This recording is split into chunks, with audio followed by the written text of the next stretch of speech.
గుజరాత్లోని ధారత్ జిల్లాలో ఓ IPS officer రాక ఎంతో మార్పు తెచ్చింది. ఆమె రాకముందు ఇక్కడ పరిస్థితి దారుణంగా ఉండేది. అక్రమ మద్యం, గంజాయి, హెరాయిన్, డ్రగ్స్ స్మగ్లింగ్ కేసులు, వ్యభిచారం, హత్యలు, కిడ్నాప్ ఇలా అనేక రకాల క్రిమినల్ కేసులతో ధారత్ జిల్లా వణికిపోయేది. అలాంటి పరిస్థితుల్లో ఓ లేడీ ఐపీఎస్ ఆఫీసర్ తన ధైర్యం, తెలివితేటలతో ధారత్లో నేరం చేయాలంటే నేరస్తుల గుండెల్లో భయం పుట్టేలా చేసింది.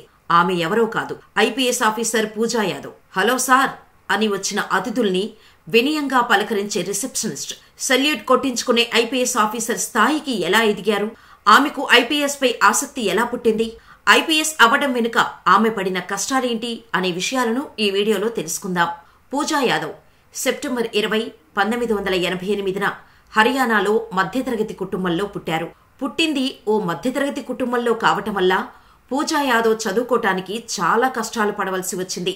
ఎన్ని కష్టాలు వచ్చినా పూజా చదువు విషయంలో వెనకాడలేదు. హర్యానాలోని ప్రైమరీ ఎడ్యుకేషన్ను పూర్తి చేశారు పూజా యాదవ్.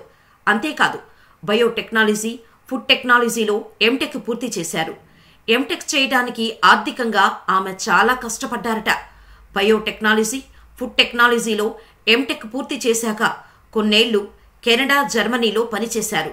కానీ ఏం చదివినా, ఏ జాబ్ చేసినా ఆమెకు సంతృప్తినివ్వలేదు. కుటుంబ పరిస్థితి గురించి ఆలోచించి ఉద్యోగం చేయాల్సి వచ్చింది. కానీ విదేశాల్లో పనిచేయటం నచ్చని పూజా యాదవ్ యూపీఎస్ పరీక్షలు రాయాలని నిర్ణయించుకుంది. అంతే, వెంటనే ఉద్యోగం వదిలేసి ఇండియా వచ్చారు. ఐపీఎస్ అవ్వాలని గట్టిగా సంకల్పించుకున్నారు. కానీ ఇండియా వచ్చాక పూజాకు యూపీఎస్సీ పరీక్షలకు ప్రిపేర్ కావడం కష్టమైంది.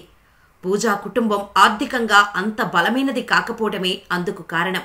కూతురు ఉద్యోగం వదిలి వచ్చినా తండ్రి తన నిర్ణయాన్ని గౌరవించాడు. ఆమెకు మద్దతుగా నిలిచాడు. అందరి సహకారం ఉన్నా ఆర్థికంగా కష్టాలు ఎదురయ్యాయి. డబ్బు పెద్ద సమస్య అయింది. ఎంటెక్ చదవటానికి, విదేశాల్లో ఉద్యోగాలకు వెళ్లడానికి పూజా యాదవ్ చాలా డబ్బు ఖర్చు చేయాల్సి వచ్చింది. ఇప్పుడు మళ్లీ సివిల్స్కు చదవాలంటే మరింత డబ్బు కావాల్సి రావటంతో చేతిలో సరిపడా డబ్బులు లేక పిల్లలకు ట్యూషన్లు చెప్పటం, రిసెప్షనిస్టుగా కూడా పనిచేసి ఆ డబ్బులు సమకూర్చుకొని ఖర్చు పెట్టుకొని ప్రిపేర్ అయ్యారు. ఎంత కష్టపడినప్పటికీ మొదట రాసిన యూపీఎస్పీ ఎగ్జామ్లో విజయం సాధించలేకపోయారు. దీంతో మరింత పట్టుదలతో మరోసారి యత్నించి 2018 కేడర్లో ఐపీఎస్గా నియమితులయ్యారు. 2018లో తన మొదటి పోస్టింగ్ తరాడ్లో వచ్చింది. ఈ జిల్లా పాకిస్తాన్, గుజరాత్ సరిహద్దుల్లో ఉండటంతో అనేక క్రైమ్స్ జరిగేవి. కానీ పూజా ఎక్కడా తడబడలేదు. రౌడీ ముఖాలను చూసి బెదిరిపోలేదు. తన తెలివితేటలతో అనేక మంది క్రిమినల్స్ ను అణిచివేసింది. ఎంతలా అంటే పూజా దెబ్బకు కొందరు ధరన్ను వదిలి వెళ్లిపోయారు.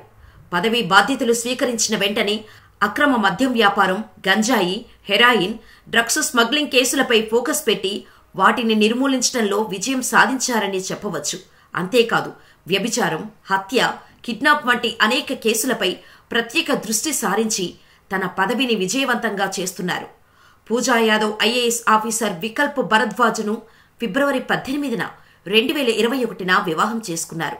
వీరిద్దరూ భార్యాభర్తలు కాకముందు ముస్సోరీలో సివిల్స్ ట్రైనింగ్ తీసుకుంటున్నప్పుడు Lal Bahadur Shastri national academy of అడ్మినిస్ట్రేషన్లో తొలిసారి కలిశారు. పూజా భర్త వికల్ప్ 2016 బ్యాచ్, కేరళ కేడర్. పెళ్లి తర్వాత పూజా కోసం ఆయన గుజరాత్ కేడర్కు ట్రాన్స్ఫర్ అయ్యారు. రిసెప్షనిస్టుగా పనిచేసి ఐపీఎస్ బాధ్యతలు నిర్వర్తిస్తున్న పూజా యాదవ్ ఎంతో మంది యువతకు ఇన్స్పిరేషన్గా నిలుస్తున్నారు.